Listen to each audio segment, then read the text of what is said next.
Le plasma solaire, en fait, la question c'est est-ce que le soleil apparent, c'est un rayon de plasma qui passe dans la magnétosphère et que nous voyons juste un disque, une tranche de ce rayon qui est focalisé dans le ciel apparent, donc nous voyons qu'un disque, mais est-ce que c'est un objet?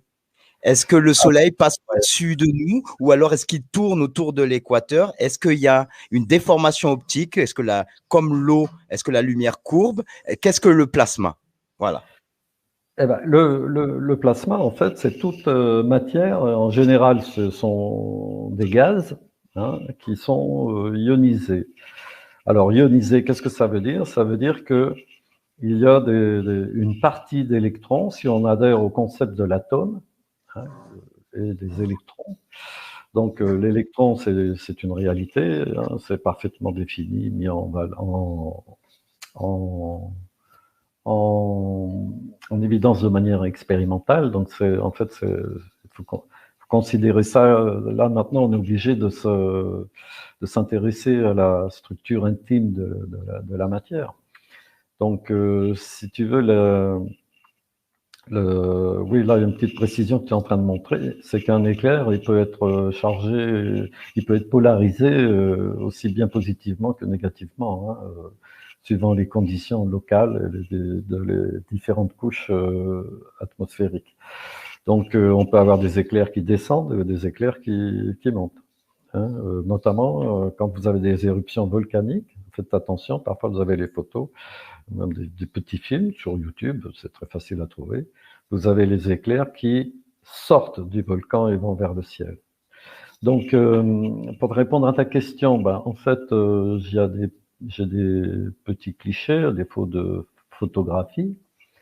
Donc, je vais refaire un petit partage quand on va terminer le tien. Vas-y. Moi, en fait, c'était juste pour illustrer un peu quand tu parles. Eh ben, j'essaie de trouver dans ce qu'on a, parce qu'il y a tellement de choses et j'ai rien préparé, mais donc dans la masse de trucs qu'on a, quand tu parles, des fois, j'essaie de voir si j'ai pas quelque chose qui illustre un peu. Mais là, vas-y, hein, je te mets le partage d'écran. N'hésite pas à tout moment, tu me dis. Voilà, t'en parles d'écran là. Alors, on va en profiter pour ici, hop, on va faire un slide motion puisqu'on y est. Donc ici, donc on a une parution, le 26 septembre 2018. Les champs magnétiques des étoiles à neutrons foutent en l'air bousillent la théorie du consensus. Voilà. Donc ici, les preuves de théorie. Une théorie scientifique peut-elle être prouvée? Aucune théorie physique, quelle qu'elle soit, ne peut être prouvée par le seul fait d'être confirmée par des expériences, même très nombreuses. Par contre, il suffit d'une seule expérience contraire pour invalider cette théorie. Donc ça, je me le suis vu reprocher X fois, parce que ça, c'est pas d'aujourd'hui que je le dis, je le répète. Donc il suffit qu'il y ait une expérience qui contredise la théorie officielle pour que cette théorie soit invalidée. C'est pas moi qui le dis, ce sont des publications scientifiques. Donc alors, après, hop, là, c'est pour les adeptes du pendule de Foucault. Donc ça se débunk très très facilement. Adressez-vous avec les lives, etc. Donc il faut bien savoir que alors déjà la Pour les condamnine. non-initiés, ça veut prouver que la Terre tourne, alors qu'on a prouvé que l'invalidité de l'expérience de Foucault et que du coup, en fait, la Terre est immobile. Et tu vas nous parler donc de Michelson et Morley. Oui, il faut qu'ils expliquent Michelson-Gale, Michelson-Morley. Il y a 3 vidéos à cet effet. J'ai fait aussi une petite expérimentation que j'ai publiée dans Telegram. Elle n'est pas mise dans ma chaîne YouTube. Avec un laser. Je me suis mis dans les conditions comme si j'étais sur le pôle Nord, exactement. Donc, vous prenez un trépied d'appareil photo, de support d'appareil photo, vous y placez vous y fixez un pointeur laser, vous savez, là, pour mesurer les distances, tout ça, un pointeur laser, pour faire les traits droits sur les murs, etc. Et au pôle Nord, on est censé tourner sur place. Donc, vous mettez 4 murs autour de vous, hein, ou même dans un moulin circulaire, et donc vous vous placez, par exemple, comme si vous étiez à l'équinoxe, ou bien au solstice, donc le 21 juin, donc au pôle Nord, normalement, il y a 24 heures de soleil de jour. Donc, vu que vous faites un tour sur place, donc le soleil, vous le tournez. Donc, vous imaginez votre pointeur, vous projetez sur le mur et vous tournez. Et vous regardez ce qui doit se passer. Si c'est vous qui êtes en train de tourner sur place, hein, si ça tourne, si c'est la Terre qui tourne, ou si c'est le point qui tourne autour de vous, qu'est-ce que vous devez obtenir et qu'est-ce que vous observez dans la réalité. Et vous verrez que dans la réalité, ça vous prouve que c'est pas la Terre qui tourne, c'est bien le plasma solaire, le point lumineux que vous observez dans le ciel qui tourne. Donc, c'est une expérience que cette fois-ci, j'ai faite moi-même au cours d'un live, en live. Tu nous montres le visuel parce que là, je crois que sur le partage d'écran, on voit encore Foucault. Oui, mais c'était une vidéo, c'est sur Telegram. Donc là c'est le Tibet, c'est parfaitement plat sur des milliers de kilomètres. Donc ça, c'est tout ce au niveau de l'éjection des matières, mais on n'y est pas encore. Alors, donc ça, ce sont donc, comme je vous l'expliquais tout à l'heure, donc ça, c'est le satellite Riyad de la Navy. Donc on croit ou on croit pas les satellites, mais ça, ce sont des satellites, ils appellent ça des satellites, mais ils sont en basse altitude. Hein. Il ne faut pas croire qu'ils sont à 30 000 km. Donc c'est de l'ordre de 100 km au plus. Hein. Donc, avec des magnétomètres embarqués, ils ont détecté de larges nappes de courant électrique. Donc, ce sont ces fameux courants de Birkeland. Alors, hop, voilà, on revient là. Donc au-dessus des pôles, donc on a des vortex magnétiques, mais ça, il faudra revenir avec le modèle magnétique, on va en reparler. Oui, après le plasma, là, quand tu expliques un peu que c'est pas une particule, c'est pas une onde, que la lumière, c'est autre chose, hein, c'est un autre élément, et que justement, comme on venait à dire que le soleil, c'est pas un objet, le soleil apparent, il ne passe pas au-dessus de nous, il y a cette déformation optique et tout, c'est très long à expliquer, c'est pas en un seul live qu'on va le faire. C'est pas possible. On va en faire un par semaine, un live par semaine pendant plusieurs mois, et au fur et à mesure, ça va s'éclaircir. Voilà, c'est tout. C'est trop pointu. On va ouvrir le débat. Je relève les questions, hein, vous inquiétez pas. Je lis le chat, je vois bien que vous avez des questions. C'est intéressant. C'est les mêmes questions qui reviennent. Donc, on a l'habitude de ces questions-là. C'est les mêmes questions qui reviennent. Vous inquiétez pas, on va ouvrir le débat. Mais avant d'ouvrir le débat, il faut qu'on fasse une présentation. Vous comprenez? Oui, c'est après les réponses, pas tout de suite. Donc, le plasma, il se définit suivant, il a différentes façons d'apparaître. Hein. Donc, c'est suivant des différentes températures. Donc, on peut avoir des plasmas froids aussi. En fait, c'est un état de la matière. Donc, ce sont des électrons qui sont détachés de leur zone normale. Et donc, on a donc un gaz qui est électrisé. Et donc, un plasma, ça peut se résumer par un fluide électrisé, parce que les gaz sont des fluides. Donc, un plasma, ça peut être aussi à la limite de l'état liquéfié. Donc, en fait, le plasma, c'est la 4e forme de la matière, puisqu'on parle toujours de solide, liquide, gazeux. En fait, c'est l'état le plus... J'avais mis le lien sur une vidéo d'un universitaire qui faisait une conférence justement sur le 4e état de la matière et qui expliquait le plasma en long, en large et en travers. Alors, rien que là, il y en a déjà pour 1 heure et demie à expliquer toutes les différentes formes.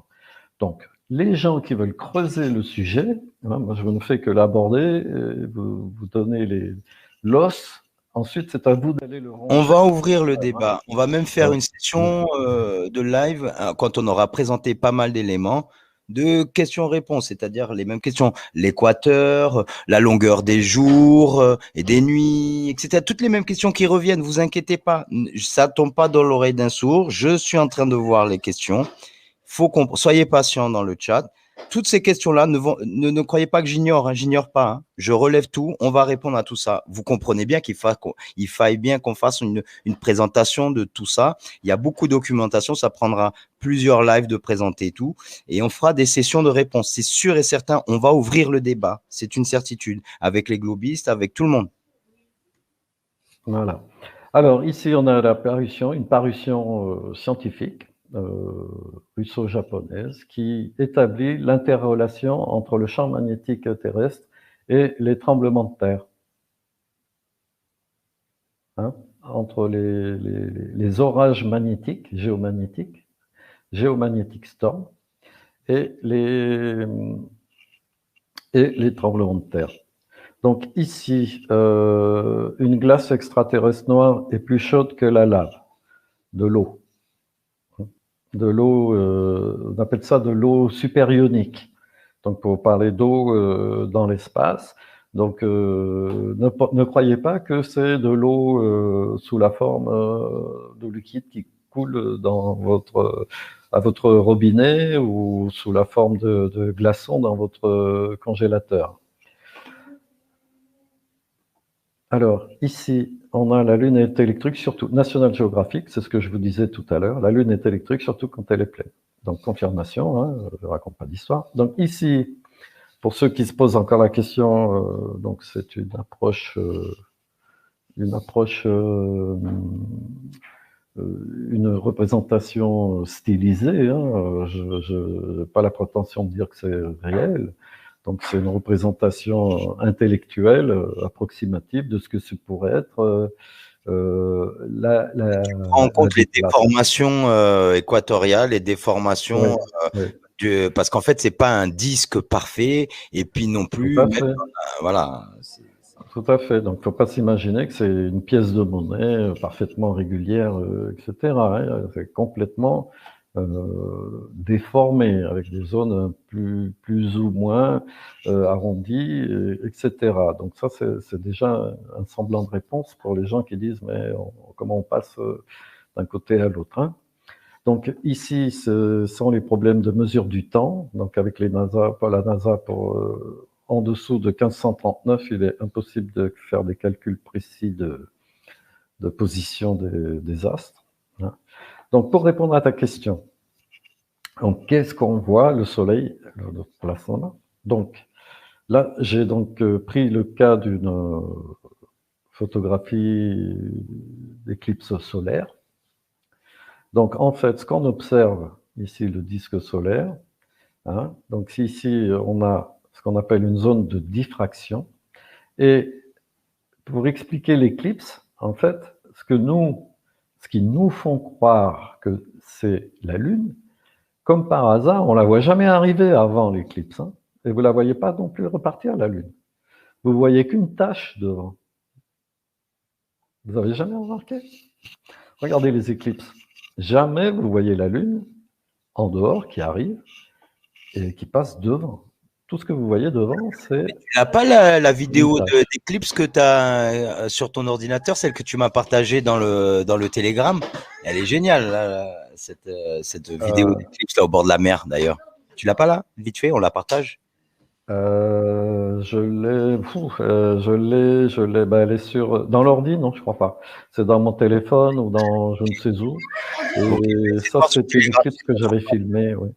Au bord de mer, mais c'était l'année dernière. Ça peut intéresser les personnes ou pas, hein, mais de toute façon, elle sera en partage, elle est en partage. Donc ça correspond à une tache de Fresnel. Donc, ce que l'on voit ici, le Soleil, c'est un point focal qui se balade dans le ciel. Donc, il ne faut pas confondre entre la nature réelle de l'objet et ce que l'on voit. Donc, moi, j'ai pour habitude de dire que, en fait, ce que l'on voit, c'est de l'illusion, on ne peut pas appeler ça comme des choses très réelles, parce qu'un paysage, si vous êtes dans la brume, ou si les conditions météo sont, le taux d'humidité n'est pas le même dans l'air, eh ben vous verrez les montagnes au loin à 120 km si l'air est pur, entre guillemets, l'hiver, ou peu chargé en humidité. Et puis s'il est très chargé en humidité, vous aurez des conditions différentes et vous aurez des effets loupe qui sont différents.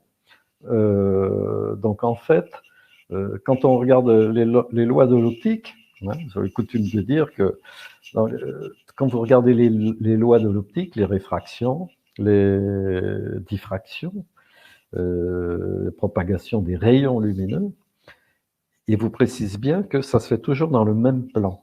Or, la lumière, il faut déjà s'intéresser à savoir qu'est-ce que c'est. Et là, on rentre encore dans une prise de tête, entre guillemets, où on va se heurter à la notion de particules, d'ondes et de photons, et l'invention du photon qui a valu un prix Nobel à Alberto. Sauf que le photon, c'est une pseudo-particule. Et puis, donc, je ne vais pas développer ce soir, sinon on va y passer encore 3 ou 4 heures. En fait, il faut bien s'intéresser à la nature de la lumière. Est-ce que c'est... Alors, on va dire, ouais, c'est la dualité onde-particule. Mais ça, c'est encore du concept avec et l'invention de la quantique qui va avec. Il y a un problème, c'est qu'il y a un monsieur qui s'appelle Thomas Ebbesen qui a mis en évidence que la lumière, en fait, il faut se rapprocher de la notion de plasmon et de plasmoïde. Et donc, ça n'a rien à voir. Et donc, ça s'est mis en valeur avec des caméras ultra haute vitesse. Donc, là aussi, il y a des vidéos sur YouTube, femtosecondes, où on voit un impact lumineux qui vient heurter une bouteille de coca ou une petite statuette. Et là, vous allez voir comment agit ce n'est même plus un rayon, puisqu'en fait, la caméra est tellement rapide qu'on voit comme s'il y avait une espèce de plasma, plasma qui est envoyé vers l'objet qui va être impacté. Donc, pour définir la lumière, moi, je vais vous donner ma propre définition. Donc, un biplatiste, normalement, à ma connaissance, je ne connais pas qui ne sont pas éthéristes, mais un biplatiste, normalement, il est éthériste. Et donc, qu'est-ce que c'est que la lumière? On a coutume de dire que c'est une onde électromagnétique.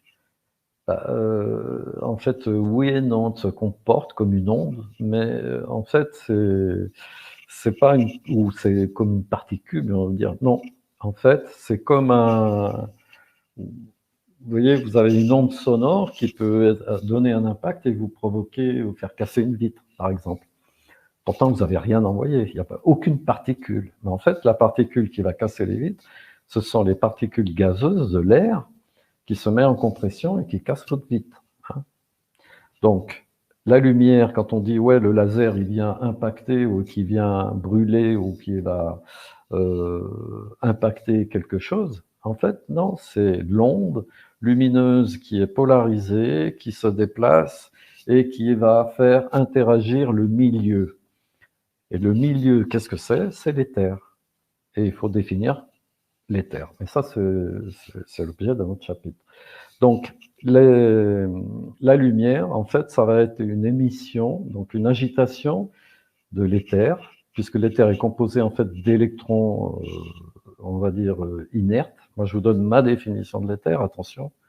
Après, vous en faites ce que vous voulez, vous allez dire j'ai tort, j'ai raison, peu importe. Il va falloir ronger cet os-là, donc c'est encore une nouveauté qui jusqu'à présent, je ne l'avais pas partagée depuis l'année dernière. Donc ce soir, je vous donne quand même une petite nouveauté. Pour moi, ma définition de l'éther, c'est ce sont des électrons. L'éther est constitué d'électrons qui sont détachés, un petit peu des électrons libres, entre guillemets, sont attachés à rien du tout.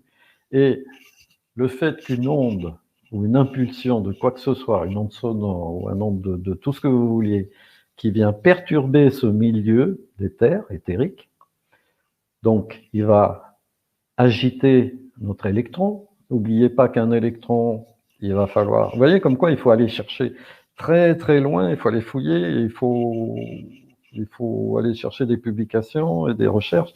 Donc un électron, ça agit comme un tout petit, un micro-aimant. Donc un électron, c'est constitué d'un sud, d'un nord, d'un spin aussi. Ça a été mis en évidence expérimentalement, la référence. Pour les gens qui disent que les électrons n'ont pas de spin, eh ben non, je suis désolé. Il y a des preuves expérimentales qui disent qu'il y a un spin de l'électron. Donc il tourne dans un sens ou dans l'autre, donc il sera polarisé d'une façon ou d'une autre.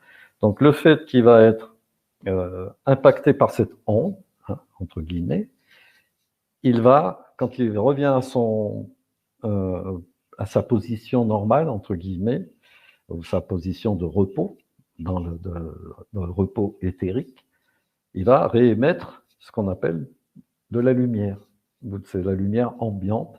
C'est ce qui nous donne notre daylight avec sous la forme du champ magnétique terrestre, ce qu'on appelle le jour. Hein, donc on a donc pas oublié. Alors là, il va falloir revenir dans le modèle magnétique et donc je peux pas parce que tout est intimement lié dans l'autre. Donc séparer, faire des chapitres, c'est un petit peu embêtant. Mais donc puisque c'est intimement lié l'un et l'autre. Donc pour résumer, sans rentrer dans la nature magnétique de l'électron. Donc la lumière, c'est quoi? C'est une émission c'est une onde avec une émission d'énergie qui fait que l'électron, quand il repasse à sa position de repos, eh ben, il va émettre ce qu'on appelle, nous, de la lumière. Donc on va avoir une excitation de la rétine qui fait qu'on va avoir de la lumière, où il va y avoir une émission d'onde. Donc voilà, alors après je continue. Tu as arrêté le partage, non, Issa, là, je sais pas. Donc là, je parle J'ai beaucoup. pas arrêté le partage, en fait, 30 Ah, secondes, j'ai mis un truc qui illustrait ce que tu étais en train de dire sur la Ah, lumière. d'accord. Mais Ok. genre, j'ai enlevé ton partage, j'ai mis 30 secondes une image et je l'ai remis. En fait, c'était une séquence d'éclairs dans le ciel qui montrait voilà, ce placement et tout. Ça illustrait ce que tu disais. Mais en fait, j'ai enlevé 30 secondes, j'ai remis le tien. Non, c'est C'était juste pour pour illustrer. savoir si je peux continuer ou Ah pas. oui, oui, vas-y, vas-y, Donc vas-y. Je suis ce que tu maintenant, dis, en fait, j'essaie de me coller à ce que tu dis. est-ce que ça a été clair ou pas, ou est-ce que j'ai été Tu sais, c'est trop tellement large. On compliqué? devrait faire un chapitre pour chaque partie qu'on aborde là. C'est pour ça que c'est une vidéo de présentation. La lune glacée, le plasma, la géodésie, l'éther, les mathématiques éthéristes, l'équateur, comment on passe de l'autre côté, le magnétisme. Tout ça va faire l'objet. C'est-à-dire que là, nous faisons une déclinaison de ce qui va être fait plus tard. Là, c'est une introduction, une présentation de chaque chapitre. Voilà. Bah oui. Donc, non, mais moi, sur ce que je viens de dire, toi, si tu as des choses à éventuellement à vouloir préciser, ou si j'ai bien répondu à ta question, donc qu'est-ce qu'on Alors, voit? En fait, ma on voit un question, tu as plasma. répondu en partie, mais je t'ai dit, moi, je sais ce que tu as publié. Quand je vois ce qu'il y a dans le groupe, je me dis, mais c'est pas possible. On va y passer des heures rien que sur un point de la question. C'est même pas. C'est-à-dire que c'est des trucs qui vont demander pour juste montrer ce qui a été publié sur le sujet qu'il y a dans ton groupe, juste pour montrer, hein, faudra des heures. Donc, imagine pour commenter. Là, on présente. Je t'ai dit, hein, c'est énorme. C'est énorme. Ça n'a jamais été présenté de cette manière-là et comme ça, en synthétique avec tout.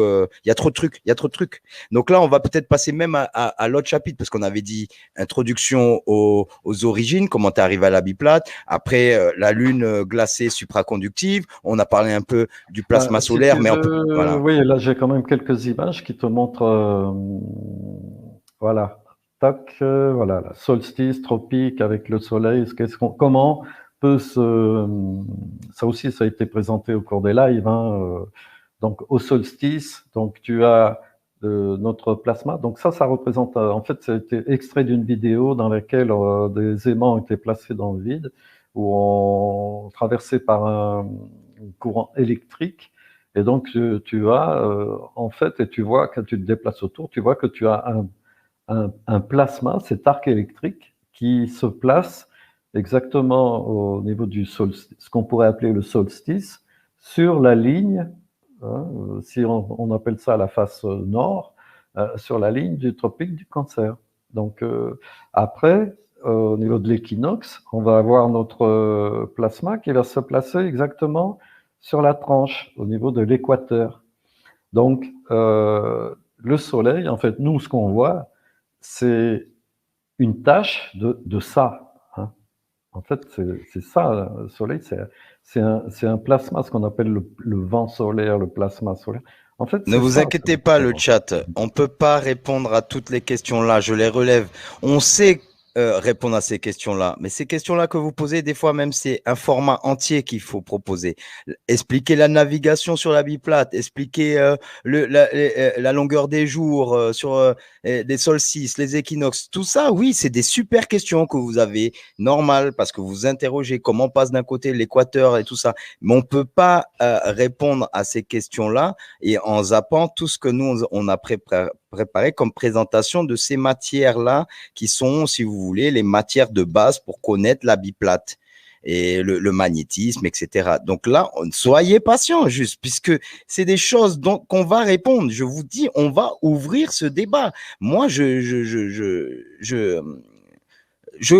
relève tout. Donc, ne vous inquiétez pas. Donc, c'est bon. Donc là, Allez. oui, là, on a un enregistrement des nuages électroniques. Vous remarquerez que c'est une biplate avec un vortex, hein, une polarisation nord-sud et une structure plane au milieu. Donc un électron, c'est ça. Voilà. Donc ici, publication de l'Agence européenne spatiale européenne, qui nous dit bien qu'au pôle, on a une éjection dans l'espace de matière, de hydrogène, oxygène, hélium, par les pôles. Donc, vous oubliez la boule, hein, parce que bouliste, mais par les pôles pendant les aurores, et on en a 90 tonnes de matière s'échappe. Donc, c'est pas un truc qui a été reçu, c'est la Terre qui éjecte de la matière vers l'extérieur. Donc ici, pour les gens du Big Bang, ben, vous avez même des gens, Eric Lerner, qui est le laboratoire de physique du plasma, qui vous dit que ben, le Big Bang, ça marche pas, quoi, ça peut pas le faire. Donc, qu'est-ce qu'il nous dit? Il a trouvé que dans les vieilles étoiles, il y a la moitié d'hélium et il y a 1/10 du lithium qu'il devrait y avoir normalement, suivant le modèle et suivant les calculs. Donc la réalité ne correspond pas aux calculs. Ils ont constamment des problèmes de masse dans leur modèle de lambda, B, C, D, R. Ici, on a un prix Nobel, hein, James Peebles, qui vous dit que bah, le Big Bang, c'est du pipi de chat, quoi. Donc ici, pour compléter encore ta question, donc ici c'est un document que j'avais fait comme ça, un petit brouillon. Donc le 20 juin c'est le solstice. Donc on a un décalage. Donc souvenez-vous du plasma qu'on a vu dans la photo, voilà là, hein, à l'équinoxe, vous voyez. Donc à l'équinoxe, on a le plasma qui est sur la tranche. Donc sur l'équateur. Alors comment on fait pour éclairer? Ben, vous voyez bien que ça éclaire aussi bien en haut et en bas. N'oubliez pas que on a le phénomène du daylight et du spotlight pour ceux qui posent les questions. Alors moi je vais parler en français hein, parce qu'ici on est francophone. Donc daylight, c'est-à-dire lumière du jour, hein, tout simplement, et spotlight, ça veut dire le point du soleil, le point d'émanation de la lumière. Donc voilà, Est-ce que c'est, ou alors est-ce que c'est le point apparent de l'émanation Oui, de la lumière? Voilà, comment on peut expliquer le spotlight? Toi, tu dirais que c'est un objet, tu dirais que c'est juste le point apparent de la lumière, mais que ce n'est pas l'émanation de la lumière, parce que voilà, non, c'est c'est des... réfléchi, c'est pas son point Voilà. d'impact, si tu veux, mais nous, c'est ce que l'on voit par rapport. Il y a un décalage, il y a une diffraction qui se crée. Donc, pour pas qu'il y ait de décalage, il faudrait être à 90 degrés. Donc, on voit vraiment à midi, ou toi, quand on est sur le tropique, à midi le 21 juin, là, normalement, il n'y a pas trop de décalage suivant l'humidité de l'air aussi. Donc, normalement, tu es vraiment à l'aplomb du plasma qui arrive à l'impact au-dessus de ta tête, entre guillemets. À Donc, en midi. fait, il y a une réelle déformation optique Oui. qui nous fait voir un soleil apparent qui passe au-dessus. Mais en fait, comment est-ce que tu peux vulgariser? Parce que c'est vraiment quelque chose qui pose problème. Parce que moi, j'ai compris, hein, je pourrais l'expliquer aussi.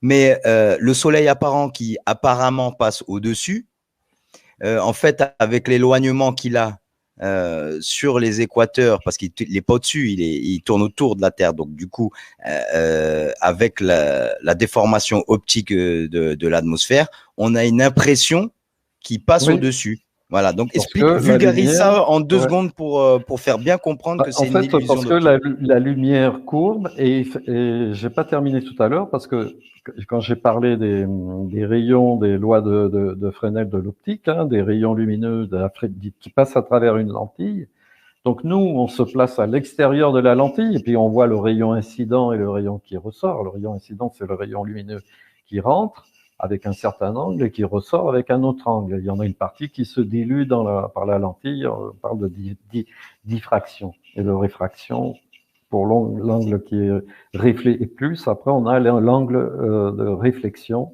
Donc, suivant l'angle avec lequel pénètre le rayon lumineux, il va être réfléchi ou réfracté ou diffracté.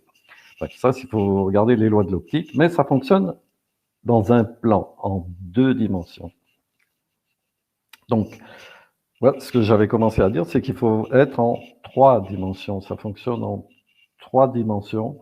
Et nous sommes à l'intérieur de la lentille. On n'est pas dans un milieu totalement isotropique. Voilà, explique isotropique, parce que là, les C'est gens... un milieu qui a les mêmes propriétés.